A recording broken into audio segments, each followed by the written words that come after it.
अरे बाबा, आ गए आप। जाइए जल्दी से हाथ मुंह धो लीजिए, खाना तैयार है। हाँ, थोड़ा सा आराम कर लूं, बहुत थक गया आज।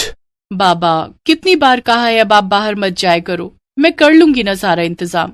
अच्छा, और मैं यहाँ बैठे बैठे बस खाना खाऊंगा। तो बताइए मैं क्या करूं? आपको इस उम्र में भी ऐसे दर दर की ठोकरें खाते देखती रहूं? नहीं, मैंने ऐसा कब कहा। अब एक उपाय है मेरे पास। अब मुझे तेरी शादी कर देनी चाहिए, फिर सब ठीक हो जाएगा। साधु की बात सुनकर दीपा हैरान रह गई। उसकी आंखों से आंसू गिरने लगे, जिन्हें छुपाते हुए वो रसोई में चली गई और फिर खाना खाते हुए। देख दीपा, अब मैं बूढ़ा हो रहा हूँ, पता नहीं कब ऊपर वाला मुझे अपने पास बुला ले। इसीलिए अच्छा यही होगा कि अब तू शादी कर ले और जाकर अपनी गृहस्थी संभाल। नहीं बाबा, मैं शादी करके चली जाऊंगी तो आपका ख्याल कौन रखेगा? मैं इतना स्वार्थी नहीं बेटी। स्वार्थ? बाबा, आपने मुझ अनाथ को सहारा दिया, पाल पोस कर बड़ा किया, और इस सब के बाद अगर मैं आपका सहारा बनूं तो आप स्वार्थी कैसे हो सकते हैं? मेरे सगे माता पिता ने तो मुझे पैदा होते ही कचरे में फेंक दिया था। अगर आप मुझे ना संभालते तो मैं तो कब की मर गई होती बाबा। तभी तो कह रहा हूँ बेटी, मैंने तुझे हमेशा अपनी संतान की तरह देखा है, और अब तेरा ब्याह करके तेरा घर बसाने की जिम्मेदारी भी मेरी ही है। और पता है, मैंने तो तेरे लिए एक लड़का भी पसंद कर लिया है। दीपा आगे कुछ न कह सकी। दरअसल दीपा बुढ़ापे में अपने बाबा की सेवा करना चाहती थी, लेकिन साधु बाबा को ये मंजूर नहीं था। फिर उसी शाम जब साधु बाबा अपने बिस्तर पर लेटे, तभी दीपा हर रोज की तरह आकर उनके पैर दबाने लगी। दीपा बेटी, आज तक मैंने भिक्षा मांगकर ही गुजारा किया है। मैं नहीं चाहता कि तू भी गांव गांव जाकर भिक्षा मांगे। ये दुनिया बहुत खराब है। मैं चाहता हूँ कि मेरे जीते जी तेरा अपना घर हो, तू अपने घर की इज्जत बने। इसीलिए मान जा मेरी बात बेटी। दीपा ने कोई जवाब तो नहीं दिया, लेकिन उसके आंसू साधु बाबा के पैरों पर गिर रहे थे। ऐसा लग रहा था कि जैसे वो अपने आंसुओं से बाबा के चरण धो रही हो, हर उस उपकार के लिए जो उन्होंने दीपा पर किए थे। फिर कुछ दिनों के बाद ही साधु बाबा ने दीपा की शादी पास ही के गांव के सतीश के साथ कर दी। सतीश एक छोटा किसान था और उसके घर में उसके अलावा बस उसकी बूढ़ी माँ ही थी। साधु सतीश को पहले से जानते थे, इसीलिए उन्होंने दीपा की शादी सतीश से करवा दी। ये ले दीपा, ये मेरी रुद्राक्ष की माला है। अब से ये तेरे पास रहेगी, मेरी निशानी बनकर। और याद रखना, ये कोई आम माला नहीं, इसका एक एक मन का अभिमंत्रित है। तो जब कोई बड़ा संकट आन पड़े तब इसका इस्तेमाल करना। ठीक है बेटी? ठीक है बाबा। दीपा ने साधु बाबा के पैर छुए और फिर वो सतीश के साथ चली गई। सतीश और उसकी माँ ओमवती दोनों ही दीपा से बहुत खुश थे, और शादी के बाद दीपा भी अब बहुत खुश थी। फिर एक दिन, माँ, दीपा, कहाँ हो तुम दोनों? क्या हुआ बेटा, तू इतना घबराया हुआ क्यों है? माँ, गांव में अजीब सी बीमारी फैल गई है। कई लोगों के हाथों और पैर पर लाल रंग के निशान बन गए हैं। उन सबकी हालत खराब है। खुजलाते खुजलाते वो लोग खुद के हाथों पैरों से खून निकाल रहे हैं। हे भगवान, ये कैसा संकट आन पड़ा हम पर। इसीलिए कह रहा हूँ माँ कि अगले कुछ दिनों तक कहीं जाने की जरूरत नहीं है। जो चाहिए मुझे बताओ। अरे पर आप भी तो उस बीमारी की चपेट में आ सकते हैं ना। ना ना ना, आप भी घर पर ही रहिए। लेकिन दीपा, अगर मैं बाहर नहीं जाऊंगा तो घर का खर्च कैसे चलेगा? तुम चिंता मत करो, मैं अपना पूरा ख्याल रखूंगा। सतीश ने दीपा और अपनी माँ ओमवती को ये भरोसा तो दे दिया था, पर हर गुजरते दिन के साथ वो अजीब सी बीमारी गांव में बढ़ती चली जा रही थी। और फिर एक दिन जब रात तक सतीश घर वापस नहीं आया तो दीपा और ओमवती उसे ढूंढने निकल पड़े। काफी देर बाद सतीश उन्हें एक पेड़ के नीचे लेटा हुआ दिखाई दिया और फिर, अरे सतीश, यहाँ क्यों लेटा है बेटा? चल चल घर चल। नहीं माँ, दूर रहो, मुझे भी वो बीमारी लग गई है। आप दोनों घर जाओ, मुझे यहीं छोड़ दो। ऐसे कैसे छोड़ दे? नहीं, मैं आपको छोड़कर कहीं भी नहीं जाऊंगी। जिद मत करो दीपा, ये बीमारी तुम्हें और माँ को भी हो जाएगी। तो हो जाए जो होना है, तेरे बिना जीकर हम क्या करेंगे बेटा। तू रुक, मैं चारपाई लेकर आती हूँ। दीपा और ओमवती फौरन घर से चारपाई लेकर आए और फिर सतीश उस पर लेट गया। फिर वो दोनों चारपाई पकड़कर सतीश को घर ले आए और फिर, माँ, किसी वैद्य को बुलाना पड़ेगा। कोई फायदा नहीं है दीपा, दूर दूर के वैद्य भी इस बीमारी को ठीक नहीं कर पा रहे हैं। अब शायद हमारे अलग होने का समय आ गया है। तुम मेरे बाद मेरी माँ का ख्याल रखना। नहीं, बस करिए आप, आपको कुछ नहीं होगा, मैं आपको कुछ नहीं होने दूंगी। दीपा को समझ आ गया था कि उसके लिए इससे बड़ी मुसीबत और कुछ नहीं हो सकती। उसने फौरन साधु बाबा की दी हुई रुद्राक्ष की माला निकालकर उसका एक मनका उसमें से निकाल लिया। अब क्या करूं? हाँ, सुबह खीर बनाई थी, इन्हें भूख भी तो लगी होगी। हाँ, यही सही रहेगा। दीपा ने अपनी बनाई हुई खीर में उस रुद्राक्ष के मनके को डाल दिया। देखते ही देखते वो मनका खीर में घुल गया और फिर दीपा ने वो खीर सतीश को अपने हाथों से खिलाई। खीर खाने के कुछ देर बाद ही सतीश के शरीर पर लाल निशान हल्के पड़ने लगे और धीरे धीरे कुछ ही घंटों में पूरी तरह से गायब हो गए। ये सब किसी जादू जैसा था जिसकी जरूरत अब पूरे गांव को थी। चलिए जी, अब सारे गांव वालों को ठीक करना है। आप सबको खबर कर दो, तब तक मैं सबके लिए खीर बना देती हूँ। पर तुमने ऐसा क्या जादू किया इस खीर पर, ये तो बताओ।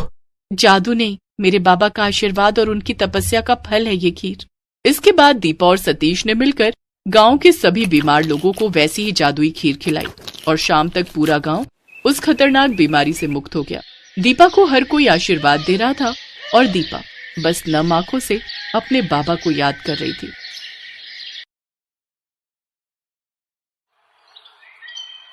मम्मी जल्दी आओ, मम्मी मम्मी जल्दी। ओहो, अब क्या हो गया? जल्दी बता बेटा। मम्मी ये पेड़ हरे क्यों होते हैं, लाल क्यों नहीं होते?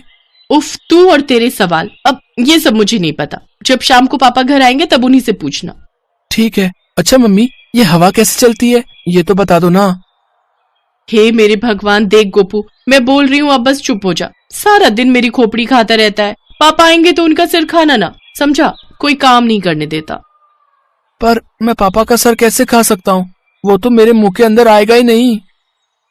भगवान के लिए चुप हो जा मेरे बच्चे। तुझे पता है ना मेरी जान को कितने काम पड़े हैं। तेरे उल्टे पुल्टे सवालों के जवाब नहीं है मेरे पास। सुनीता और अनिल की एक ही औलाद थी, 5 साल का गोपाल। वो जितना नटखट था, दिमाग का उतना ही तेज था। वो सारा दिन अपने माता पिता से सवाल पूछता रहता। सुनीता उसके सवालों से चिढ़ जाती थी। फिर उसी शाम, पापा आ गए, पापा आ गए। अरे मेरा गोपू, कैसा है मेरा बच्चा? मैं अच्छा हूँ पापा। अच्छा पापा, एक बात बताओ, ये हवा क्यों चलती है? लो, ये फिर शुरू हो गया। बेटा एक काम करो, जाकर अपनी मम्मी से पूछो। खबरदार जो इसे मेरे पास भेजा, आप ही भुगतो। बेटा पापा से ही पूछो जो पूछना है, वही बताएंगे तुम्हें सब कुछ। अनिल और सुनीता भगवान कृष्ण के भक्त थे, इसीलिए उन्होंने अपने बेटे का नाम गोपाल रखा था। अनिल और सुनीता का हंसता खेलता ये छोटा सा परिवार था। बस दिक्कत इतनी थी कि अनिल की आमदनी बहुत कम थी। वो रेहड़ी पर कपड़े बेचने का काम करता था और बड़ी मुश्किल से अपने घर का खर्च चला पाता था। कुछ दिनों के बाद जन्माष्टमी का त्योहार आया तो अनिल और सुनीता गोपाल को लेकर कृष्ण भगवान के मंदिर पहुंचे। मम्मी ये कौन है? चुप हो जा, सब बताऊंगी। बस अभी इतना जान ले कि ये भगवान है। हाथ जोड़कर इन्हें प्रणाम करो। उस वक्त तो गोपाल ने वही किया जो सुनीता ने उससे कहा, लेकिन फिर मंदिर से बाहर आने के बाद गोपाल ने फिर वही सवाल पूछा। मम्मी बताओ ना वो कौन थे? आओ मैं बताता हूँ। अब रुको, पहले तुम मुझे बताओ कि हमारे घर में सबसे बड़ा कौन है और आपका और मम्मी का ख्याल कौन रखता है? पापा आप। हाँ, तो ऐसे ही इस पूरी दुनिया में सबसे बड़े भगवान हैं और वो ही हम सबका ख्याल रखते हैं। अच्छा, तो जैसे आप मेरे पापा हो, वो सबके पापा हैं, मतलब कि बड़े वाले पापा हैं। हाँ, अब समझे तुम, शाबाश। पर पापा, आपने तो कहा था कि वो सबसे बड़े हैं, पर वो तो कितने छोटे से दिख रहे थे। ए भगवान, सब समझाया पढ़ाया गुड़ गोबर कर दिया गोपू। पापा बताओ ना, वो तो मुझसे भी छोटे थे, तो वो सबसे बड़े कैसे हो सकते हैं? असल में जो मूर्ति तुमने देखी थी ना, वो भगवान के बचपन की याद दिलाती है, मतलब उनके बाल रूप को दर्शाती है। अच्छा पापा, उन भगवान जी का नाम क्या है? उनका नाम भी गोपाल है? गोपाल तो मेरा नाम भी है। फिर तो वो मेरे दोस्त बन जाएंगे ना? क्या हम उन्हें घर नहीं ले जा सकते? अब बेटा वो मैं। सुनो ना, उसका कितना मन है, उसे छोटे से बाल गोपाल की मूर्ति दिला दो ना। अच्छा ठीक है, दिला दूंगा, तुम चिंता मत करो। अनिल ने वही मंदिर के बाहर से भगवान कृष्ण की एक छोटी सी मूर्ति खरीद ली। वो भगवान की बाल रूप की मूर्ति थी जिसमें वो माखन खा रहे थे। गोपाल को वो मूर्ति बहुत ही पसंद आई। शाम को सुनीता ने देखा कि गोपाल आंगन में भगवान की उसी मूर्ति के साथ खेल रहा था। ये देखकर वो चीखी, हे भगवान, कैसा अनर्थ कर रहा है! भगवान की मूर्ति को खिलौना बनाकर खेल रहा है। इधर आ, आज तो पिटाई खाएगा मुझसे। इतना कहते ही सुनीता गोपाल को पकड़ने के लिए दौड़ी। तभी अनिल ने उसे रोक लिया। अरे क्या हुआ? उस पर गुस्सा मत करो सुनीता। देख रहे हो आप, भगवान की मूर्ति को खिलौना बनाकर खेल रहा है ये। मैंने मूर्ति मंदिर में रखी थी, वहां से उठा लाया ये। अरे अभी छोटा है वो, उसे नहीं पता कि भगवान का दर्जा क्या है। वो तो उन्हें अपना दोस्त मान रहा है। तुम रुको, मैं समझाता हूँ उसे। अनिल ने गोपाल को प्यार से उठाया और भगवान की मूर्ति को फिर से मंदिर में रख दिया। पापा, मैं गोपाल जी के साथ क्यों नहीं खेल सकता?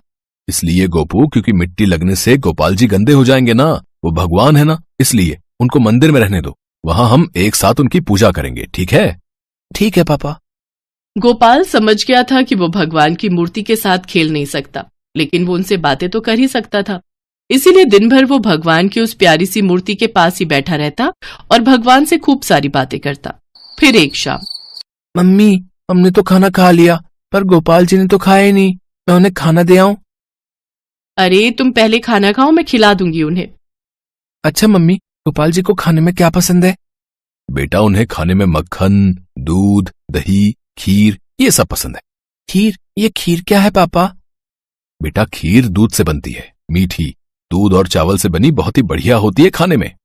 अच्छा, तो अब तक मम्मी ने बनाई क्यों नहीं? मुझे भी खानी है खीर। गोपाल की बात सुनकर सुनीता और अनिल एक दूसरे का चेहरा देखने लगे। फिर गोपाल खाना खाकर जब खेलने चला गया तब, आपने उसे क्यों बताया खीर के बारे में? अरे बना दो ना उसके लिए एक दिन। कैसे बनाऊं? ना इतना दूध है और ना ही चीनी। अच्छा, तो बस 1-2 दिन रुक जाओ। जैसे ही पैसों का इंतजाम हो जाएगा सारा राशन ले आऊंगा। अब फिलहाल कुछ नहीं हो सकता क्या?